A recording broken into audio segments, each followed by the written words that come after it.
Şöyle dağıtalım inşallah. Biraz daha başlayalım hocam. Bir duada اللهم لك الحمد كما ينبغي لجلال وجهك وعظيم سلطانك. اللهم لك الحمد كما ينبغي لجلال وجهك وعظيم سلطانك. اللهم إنا نسألك بأنك أنت الله لا إله إلا أنت الأحد الصمد الذي لم يلد ولم يولد ولم يكن له كفوا أحد. Bugün Uganda'nın başkenti Kampala'dayız. İlk günümüzde özellikle çok muhtaç olan yetim ve medrese öğrencilerine hayırseverlerimizin vermiş olduğu aynı yardımı ulaştırdık. Aralarında bölüştürdük. Allah hayırseverlerin hayrını kabul etsin. Gerçekten bu gelip gördüğümüz yer medrese demek ya da ev demek, cami demek zor. Çünkü dört duvardan oluşan ama duvarları da her tarafı kırık dökük, yerlerde doğru dürüst bir şey yok.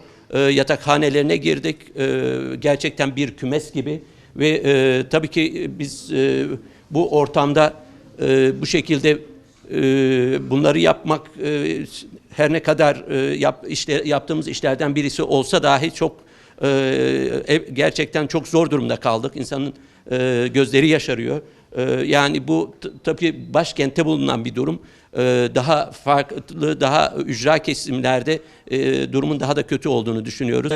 Değerli hayırseverlerimiz, bugün bahsettiğim şekilde bir yetimhane, medrese olan bir ortamdaydık.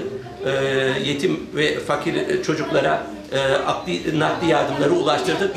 Ama bu arada dikkatimizi çeken, sizin de belki kamerada göreceğiniz çok ciddi bir durum mevcut. Doğru dürüst Kur'anları yok. Olanlar da hepsi yıpranmış, eskimiş.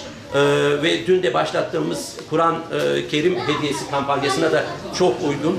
Yarın açacağımız 2 camide bahsettiğimiz rakamı dağıtmanın yanında bu şekilde muhtaç olan medrese ve diğer camilere de inşallah Kur'an yardımlarını ulaştıracağız.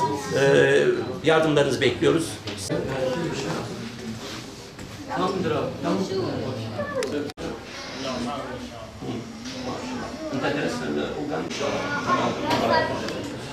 Selamun Aleyküm.